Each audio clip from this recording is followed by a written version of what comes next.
This week's lecture is on the topic Innovation and Change in the Synagogue School. If Jewish education is about anything, innovation and change is a constant. Lay leadership is ever in transition, faculty turnover is ongoing, curriculum priorities change, and pedagogic processes evolve. Initiating and managing change is a vital skill for the educational administrator. I called on 3 Jewish Educators Assembly colleagues for this discussion on innovation and change in the synagogue school. Would you please introduce yourselves? Sure. I'm Sarah Lipinski. I'm the Director of Education at Congregation Shereth Israel in Dallas, Texas. This is my 6th school year, and I oversee our religious school that's kindergarten through high school. I oversee our special needs program, and pretty much anything that's youth and family related, I plan additional programs for. Thank you.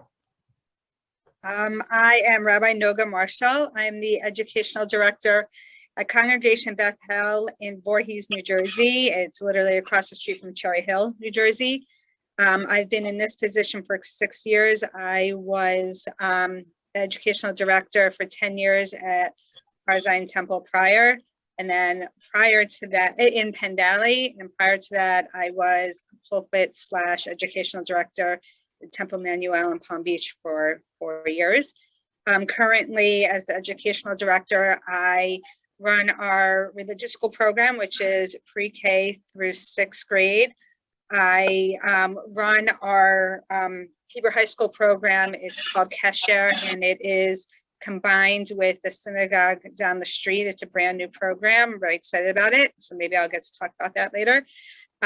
Oversee our adult education program, special needs, and the curriculum and supervision of our early childhood center. Thank you. Hi, I'm Rabbi Robin Foonberg. I'm with Congregation B'nai Israel in Tustin, California, which is Southern California. I've been in this position as Director of Education for 11 years, but I've been in Jewish education for this is my 27th year in Jewish education. I've worked in 2 Reform synagogues, a day school, and now the Conservative Synagogue. I also serve as the president of the Jewish Educators Assembly, a very proud president of our organization. I manage a religious school, kindergarten through 12th grade. I also manage our adult education, some of our adult education program, including our conversion program. I also am the coordinator of our B'nai Mitzvah program. So let me put a first question out to you. What was an issue, challenge, or need you identified or had pointed out to you that you were compelled to address? Describe it, please. I can, and I'm sure all 3 of us, most recently had this challenge was during COVID. Obviously, when COVID hit, the challenge was what were we going to do? And most of us went remote. But the bigger challenge, I thought, was coming back this year, trying to, create a program logistically that was going to be safe. My initial plans for our 4th through 6th grade, we were going to be starting this academy program where you chose a different medium you were going to choose electives for. And we were all set, we were very excited, kids were excited to choose, but due to COVID, we had a shift because we couldn't mix students. So how do you create an engaging, exciting program now that you can't choose your own adventure, but you still want to make it exciting, but you have to keep the kids in cohorts. So what I did for the first 15 weeks, we're in our 3rd rotation, was that every class was rotating to the different academy. So they would experience all three. So the theme this year is Jewish Heroes. So our 4th through 6th graders were learning Jewish Heroes, all the same curriculum through technology/STEAM, Torah Academy, so like your traditional studying, or the arts. So every class is experiencing each elective, and I'm hoping that in the next rotation, because hopefully the numbers will be getting better in terms of COVID, we'll be able to mix the kids. So that is my goal. So that was a challenge that most recently I had to address, because we're trying to give ownership to our students and have them enjoy coming to religious school, make it a more exciting personal environment, and not your traditional religious school. So COVID sort of threw a wrench in our plans. So Great. That's change being forced on you. So Robin, how about with you? Yeah, so when you and I originally talked, Louis, I mentioned to you about our SEL program, our social emotional learning curriculum, but it's not really a curriculum. It's a curriculum for my teachers. And over the years, when I came to the synagogue, I was told there's a bullying issue. I was like, really? But I never saw that. So what I learned was there wasn't really a bullying issue, but I also felt like it could still be a closer knit community within the school. So part of that was just an education for the teachers and for myself. And quite honestly, a lot of what I learned through JEA, when we would have teachers like Nancy Parks come and talk about social emotional learning. I also learned originally about responsive classroom techniques.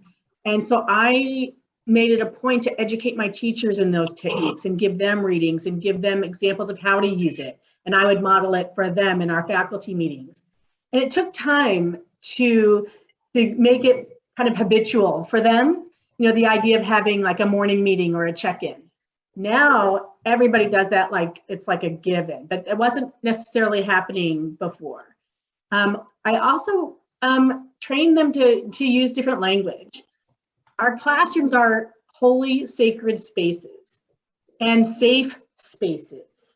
And so when we start looking at our synagogue and our classrooms in that light, it feels different. It's not just a classroom, right? It's not just Hebrew school.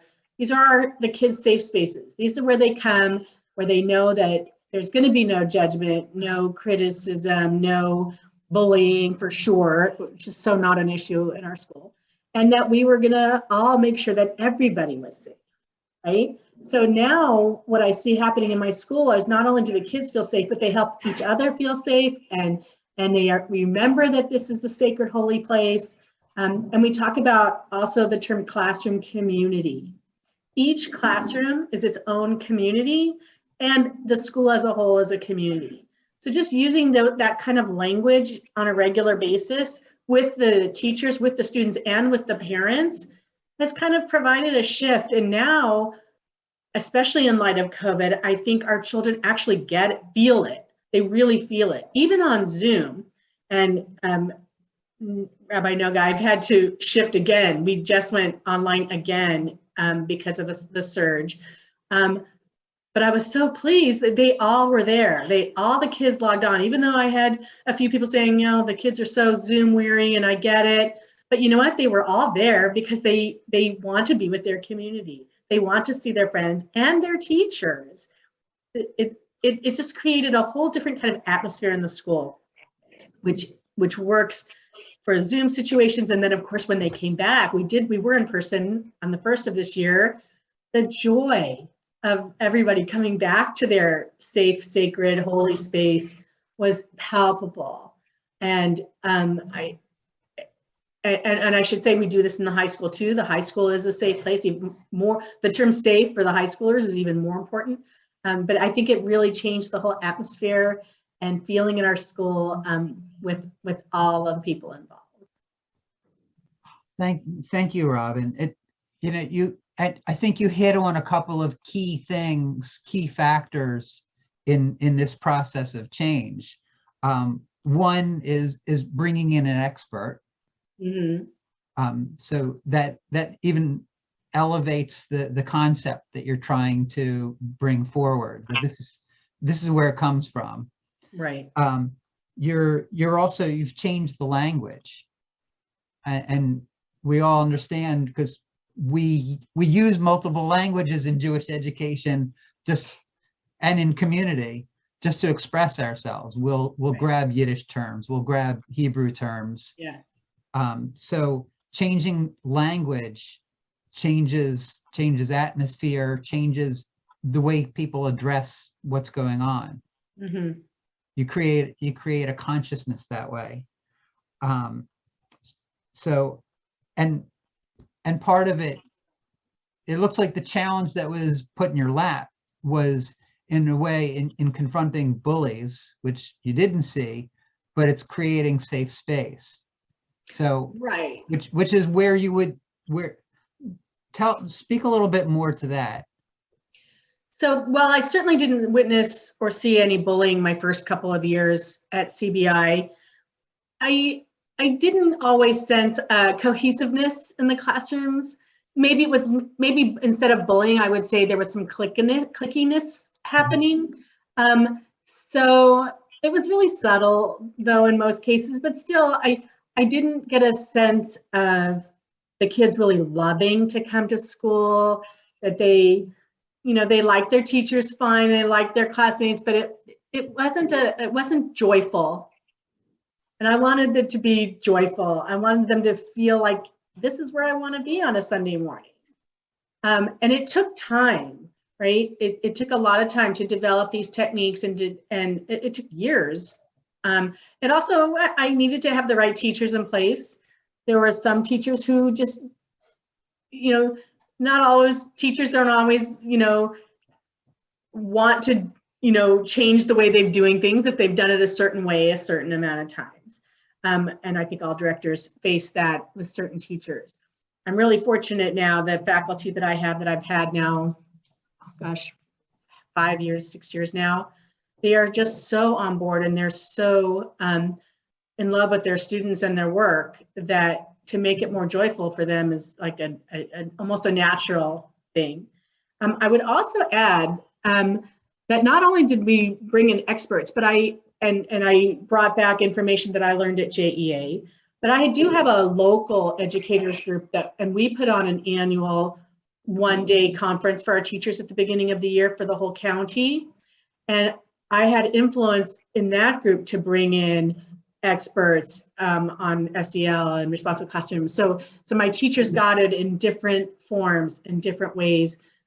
When New Cage went all virtual in 2020, I was able to secure funding so that all my teachers could participate in that virtual conference. So they were able to expose themselves to other options. So professional development, I think, is a really key. I mean, it's key for us as directors for sure, but it's also really key for our teachers. And the more they're willing to take advantage of those opportunities when it's presented to them, the more it reflects in the classroom. Great, thank you, Robin. And this is the getting the money fundraising. That's another course. That's another granted. So Sarah, you're up. Yeah. So I'm going to talk a little bit about the school culture. When I got here about 6 years ago, the families were very unhappy with the school. The students did not like coming. And I actually had I was fortunate to be able to start before as ed director. I was their special needs coordinator. So I was able to see what was going on in the classrooms. And it was it was like they were stuck in the 60s or 70s. And it was so teacher centered with the way they would approach their lessons. And I just remember thinking, how would anybody want to be here? So about 6.5 years ago, we just basically started over the school. There wasn't really a curriculum to build off of that was, cohesive and made sense. So I met with a lot of families. I listened to what they were upset about, and a lot of it was valid. And also the type of teachers that we had, I wanted to make sure that we had teachers that were nurturing and loving and also passionate about Judaism. But sometimes, you know, that inner personality, you don't learn it in school. You have it based off of your upbringing or an experience or something. But so that was a big change, is the type of teachers that we had in the school and their experience and how they viewed each individual student. And then, trying out different curriculums for the school, what would match best for the grades. And we've gone through a couple, but the families felt heard, and the students, they're happy now. We really try to focus on the joyous parts of Judaism and do a lot of hands-on learning and experiences that way. Because we have them for such a short amount of time, we want to make it really, really like interactive. The teachers that we have a very low turnover rate. The only teachers that haven't been returning is if they move to another city or state, and they feel very supported with this new structure of the school. So, how could you talk a little bit about that training up the faculty into your priorities? Sure. So, when I'm interviewing teachers, I have my list of questions and wanting to find out their style and wanting to find out, which grade they would match best with. But there is a lot of investment into professional development, like Robin was saying. It's a really big part.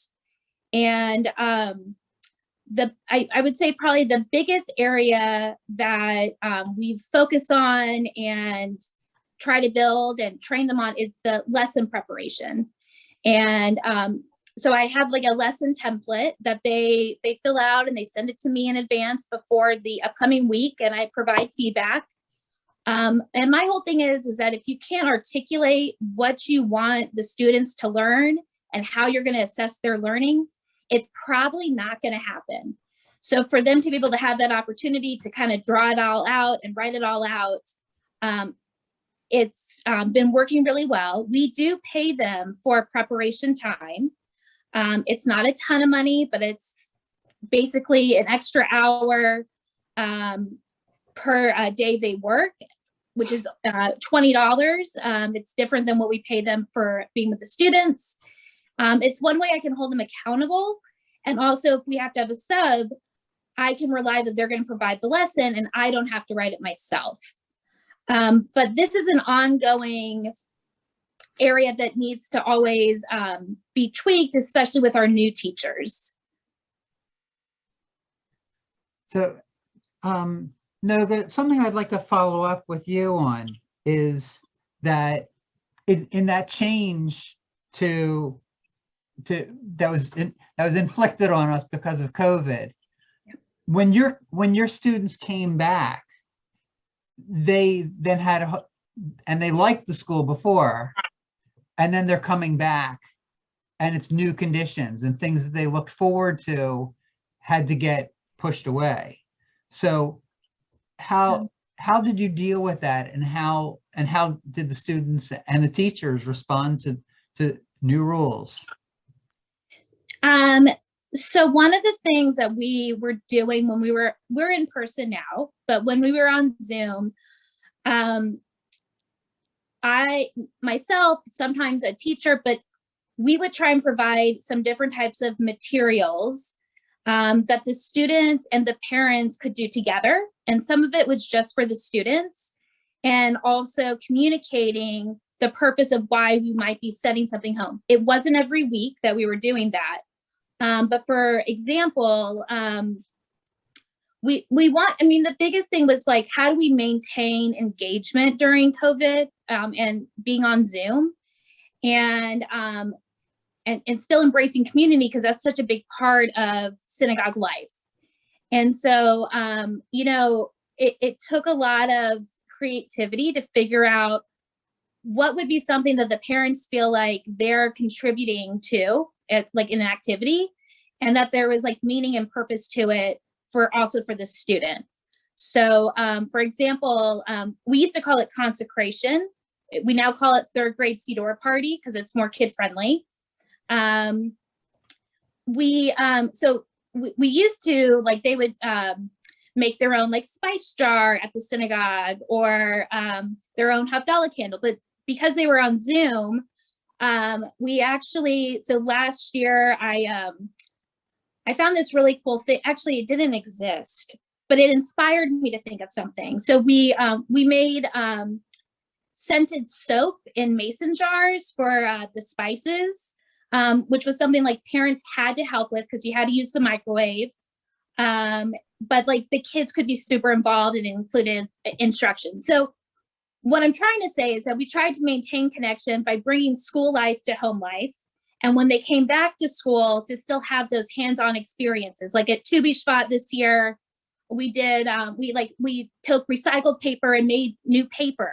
We did some different things on tree art, but just giving them those experiences. So the style was still congruent. Thank you. And Noga? So surprisingly, no one had any issues with our new protocols. Families and kids were just really excited to be back in the building, and it went a lot more smoothly than I thought we did. And even the teachers, you know, I was worried about classroom management with these new rules, but, you know, all families sent in their school supplies because now, you know, they have their own school supplies. We don't share. We had outdoor learning for around 3 months, and kids all brought their chairs, and we made it like camp style.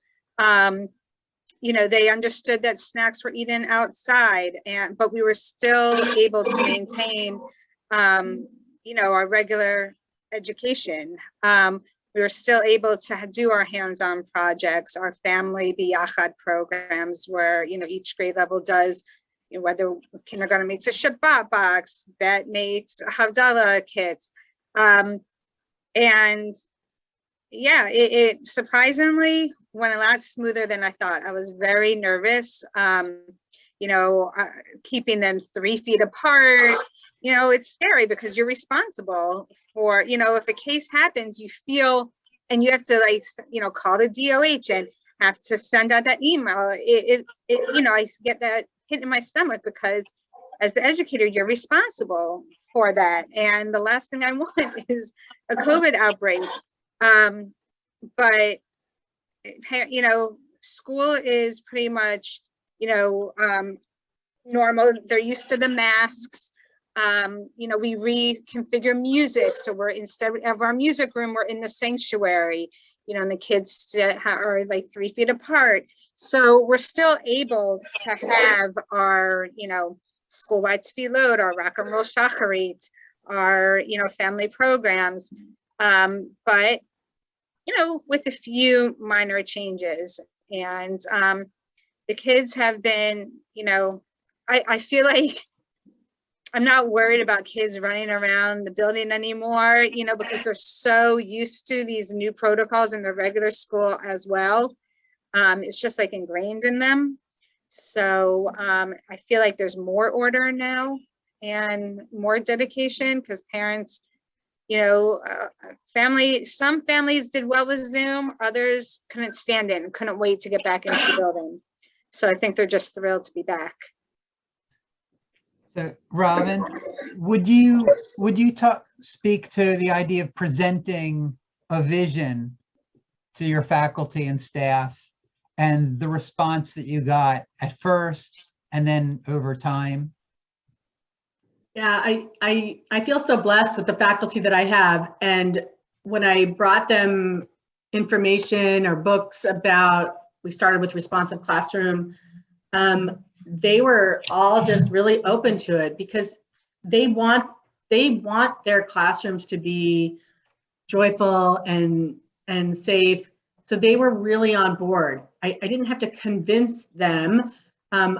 Sometimes what would happen is the school year would start and they'd be all gung-ho about their morning meetings and then check-ins and all of those things that we do. And then, you know, a few months in, they're anxious to get started on the lesson. And so they maybe don't do the check-in so much. So I just send an email, hey, don't forget, we still need to check in with our kids and see how they're doing.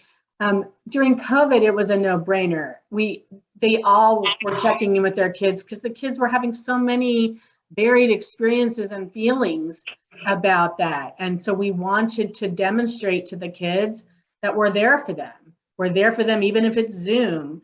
And I would I would visit all the classrooms in Zoom and I would tell the kids, if anybody needs me, you know, to have your parents send me an email, I'll talk to you, you know.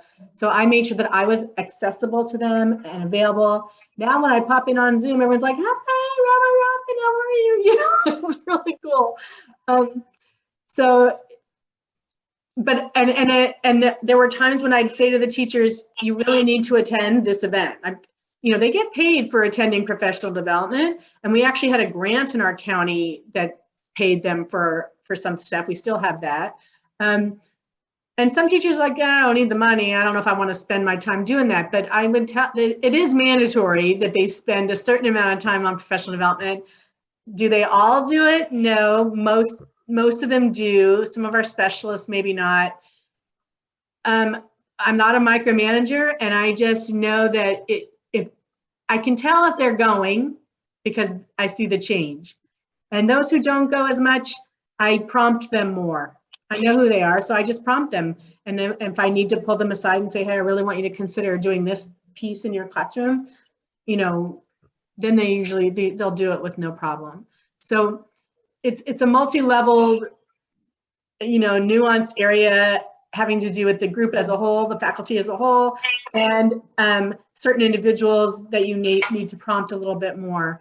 But the overall end result is a more joyful school.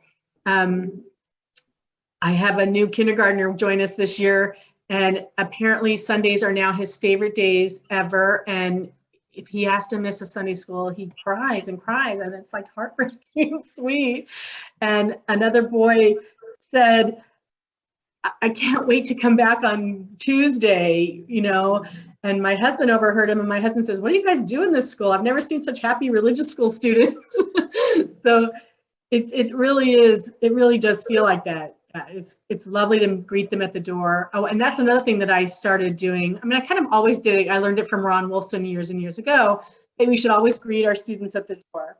So now, of course, security issues have also changed the way we do business in our synagogues. We now have a gate. And so I stand at that gate and let them in and welcome them in the morning. You know, we've already, you know, with every incident, you know, Pittsburgh, of course, we had to shift and install gates and things. And then, of course, after this weekend, we've already had some discussions about our security and what's happening. So it's always a shift. Okay. So just a follow-up on this. So when you presented that vision, what obstacles called for intervention or heightened levels of engagement with staff? I don't recall getting a lot of pushback or anything on the program, but I did say to them that this is what we're doing. This wasn't like an option. I said, this is my goal for our school, and this is what we need to do to get there. And so I would like you to do X, Y, Z. I'm going to provide you with professional development. I'm going to provide you with materials. We're going to talk about it at other meetings, but this is what's going to happen. And, you know, for the most part, it was just a no-brainer, and then my faculty was more than happy to engage. Again, if there was somebody who was, they were all happy to engage. Whether or not they were active about it or passive about it was different. So those who were kind of passive about it, I tried to inspire them. to engage more fully in the process and the learning. But it was kind of a directive. I'm not, like I said, I'm not a micromanager, but when I have a vision and it is my responsibility as the leader of the school to say this is where we're going, then I do expect them to join me in that, right? Like it's an invitation, maybe is a better word than a directive, but I have expectations and I expect them to see my vision and see it through. Thank you for that piece of language, expectations. Mm-hmm. So Sarah, I'll crank this question back. So first, describe you're presenting your vision to your faculty and staff, and what was the response at first and then over time? Sure. So, excuse me, when I presented my vision to our faculty, it was mainly about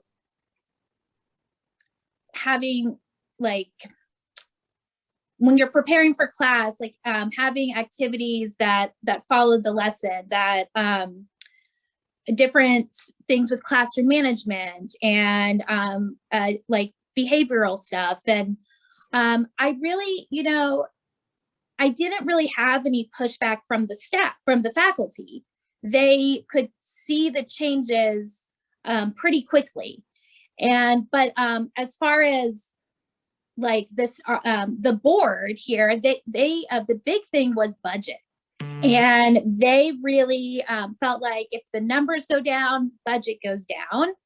And I was very adamant about, we need to pay our teachers more, because we can't, nobody wants to work for us when I first started. And that at a certain point in the school, like you can't go down in the budget with when you're planning programs and materials. And so I did get pushback then, but now 6 years later, our enrollment has, over the last 4 years, has increased by a little under like 50%, which is a whole nother challenge, is this huge transition of our school growth. But they, it takes time to see impact. And that was my whole thing from the beginning, is we have to rebuild. And now we're seeing it greatly. I mean, we have 52 new students this year. So, yeah. So it sounds like you had some obstacles. Oh, yeah. There were, making sure you're hiring the right teachers, the budget committee, and also someone coming in. I never ran a religious school before. My background is in behavior analysis and special needs. And when I first started, I was also a little bit younger than other people that had this position. And so there was pushback, a little bit, but I want to say right after High Holy Days, that first year, there was a trust that was being built. They could see it. So yeah, I mean, took a lot of work, but it worked out. So thank you. So Noga, I want your perspective on this too. So presenting a vision to your faculty and staff, the response, the immediate response. So, and then Noga, that response over time. So whenever I, want to implement a new vision,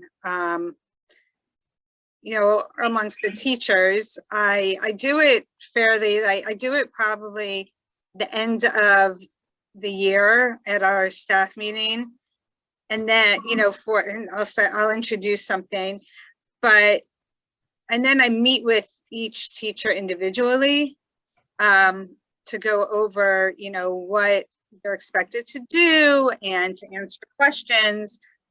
But I also don't just say, okay, we're going to do this. I talk, because you need to get buy-in.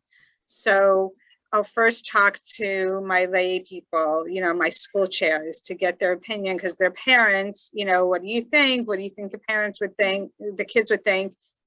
And then I go to the teachers and share my vision and get their buy-in. You know, I don't just say, we're doing this, that's it, because they're going to either feel nervous or threatened and not feel like they're partners. So, you know, my 6 years here, anytime I've tried to implement a vision, the teachers have been, you know, most of them have been receptive. You know, there are always a couple who are nervous or I can't do that, you know, but I handhold and I work with them, and some have been successful and some haven't been successful, because I can have the greatest vision, but if it's, you know, if I don't have the proper faculty and staff to implement it, it's not going to work. And, you know,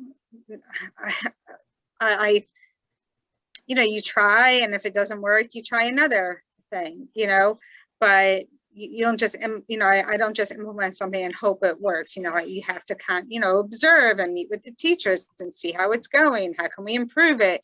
You know, and you're constantly changing things with my, with our new Hebrew high school program for 7th through 10th graders, which I run with the assistant rabbi at the other synagogue.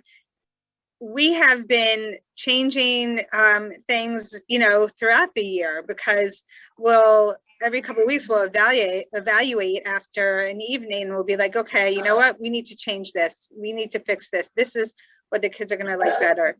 And,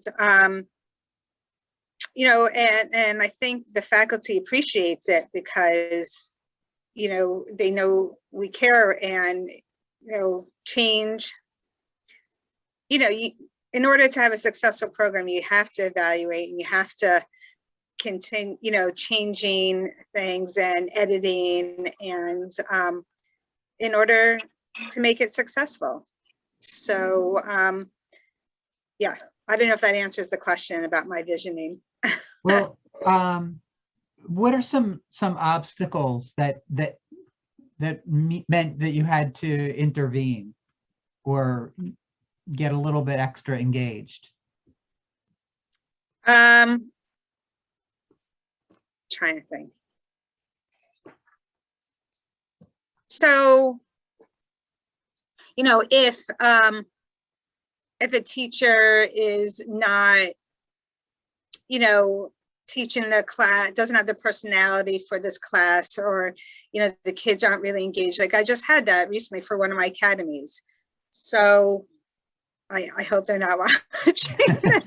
You know, I moved the teacher and combined the teacher with another teacher where they would work together, because I knew the other teacher was a stronger one. And so the class is a little bit larger, but more engaged, and the teacher's there to assist during this. So, you know, you have to make little tweaks like that.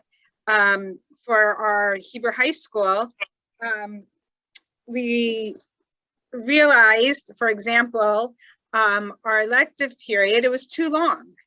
So now we shortened the elective period, and so now we're doing 2 electives. The kids have a choice of 2 electives, 2 half-hour electives, which will grasp their attention more, and, you know, and have less classroom management issues. So, you know, it's constant tweaking and meeting them where they are, and, you know, creating opportunities that will be successful. You know, in your head, you can have the greatest idea and think it'll come to fruition perfectly, but then you realize, oh, that didn't work the way you planned it. And then you try something different, or you tweak it. So in that case, how did the teachers respond when you had to let them know we're shortening the hours of these sessions? We haven't told them yet. That's happening this week. And emails going, I think they'll be fine with it, because you're going to be teaching the same elect twice. So yeah, so that is happening this week. All right, that's but so far they've been very receptive in the changes, because we get their feedback. And, we get their feedback. And then we go back to the drawing board and discuss. And, a lot of it is based on teacher feedback, student feedback, parent feedback. So, you want to create a product that everyone likes. And, like Sarah said, you don't, want to be stuck in the 60s and 70s, and not change it. Times change, things change. Mhm.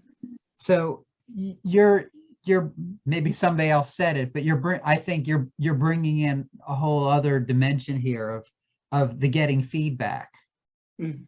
On making this whole process of innovation and change. So would you speak a little bit to that, getting just the whole process of getting feedback and then communicating what you're getting from parents and students and teachers? So in terms of religious school, we did a lot of parent surveys the past 2 years in determining what type of program, whether in-person, Zoom, what works, what doesn't work.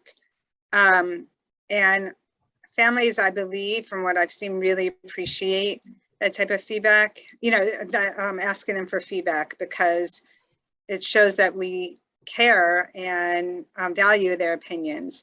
I always have an evaluation after our family program for each grade level, I've changed things around. I've tweaked things based on the parent feedback, whether it's the length, whether it's the project, because it's important. These families are taking 3 hours out of their time on a Sunday morning to be with their kids, and we want the program to be worthwhile. And those have been very helpful to me and our art specialists who, when we put together this program. For our new Hebrew High School program, we put together a task force of parents from each grade from both synagogues, and we meet 3 times a year, and we're sending out a parent, student, and teacher surveys to everyone, because feedback is important and it helps us grow. So, and we make it user-friendly, because I know when I get a survey, the last, you get surveys and it says, please write, I don't have time for that. I just like to click on the one answer surveys. So we make it where we know we'll get answers and it'll be easy for parents to access and students to access. But the feedback would be worthwhile for us.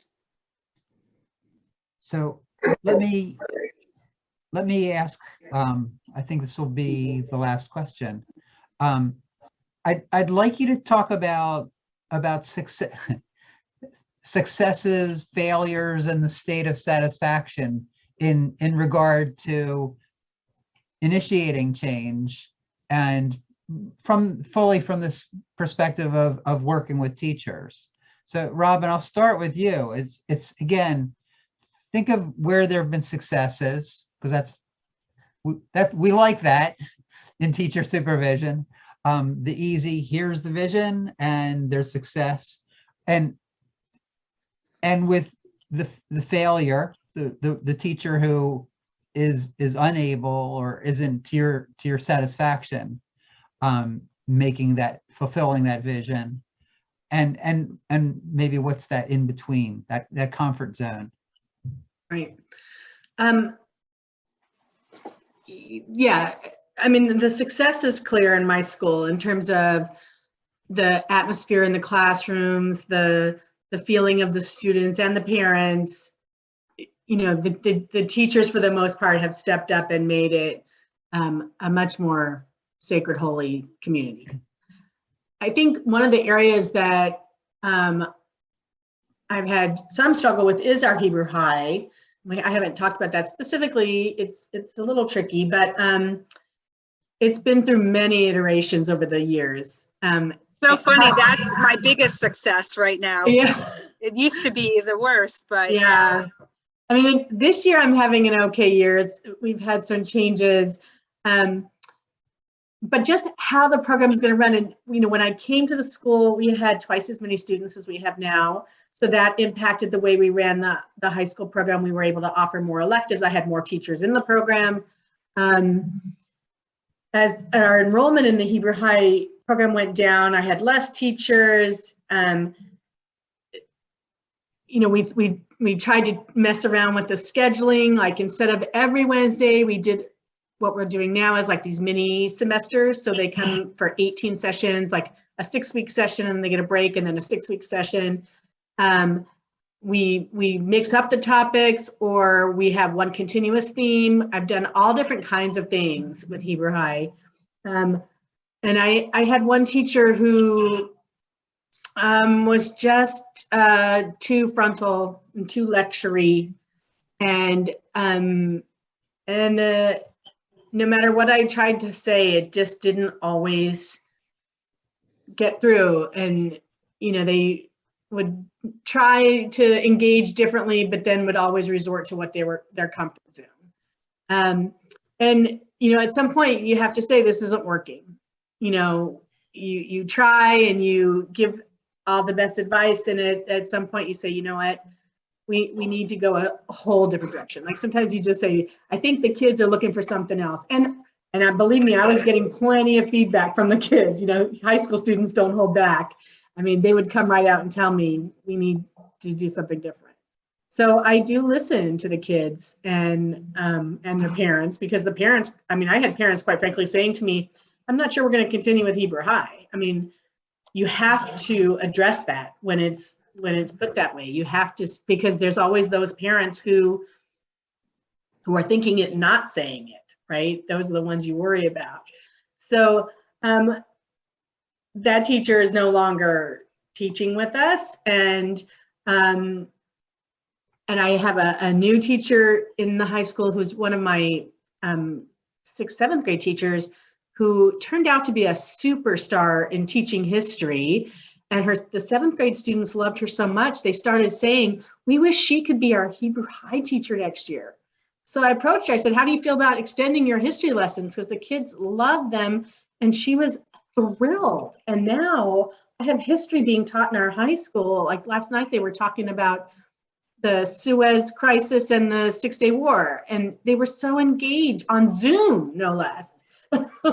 So sometimes it's just the personality. Sometimes you just have to, you have to be honest and bite the bullet. And I'm still not sure this is the program we're going to fully end up with, but it's certainly on a better track, and my enrollment's picking up too. So, things cycle, and sometimes my hands are tied. I can't always make the changes I want to make. And that's, so I have to find workarounds for certain things, and we just get creative and figure out how to go around things. And in the meantime, be the sounding board for the students and parents. Thank you. So Sarah, same question. Would you speak to successes, and these are the challenges of teacher supervision and the process of innovation and change? Speak to successes, failures, that's maybe overstated, but non-successes, and that in-between state. So I think one of the successes I've been seeing over the last several years is that that somehow I've created this space where the teachers feel very comfortable and approachable to one another, and they work really well with each other. They, some of them, they'll plan together and build off of each other's ideas, but it'll be different because it's different age levels. So, just having that environment for the teachers, they like to come teach at religious school. And so I'm glad that has happened. It's definitely something that wasn't there, for always. It wasn't always here. I think one of our other successes that's also happened is the involvement we also have with our rabbis. So some of our programs, like we have like a family Shabbat service.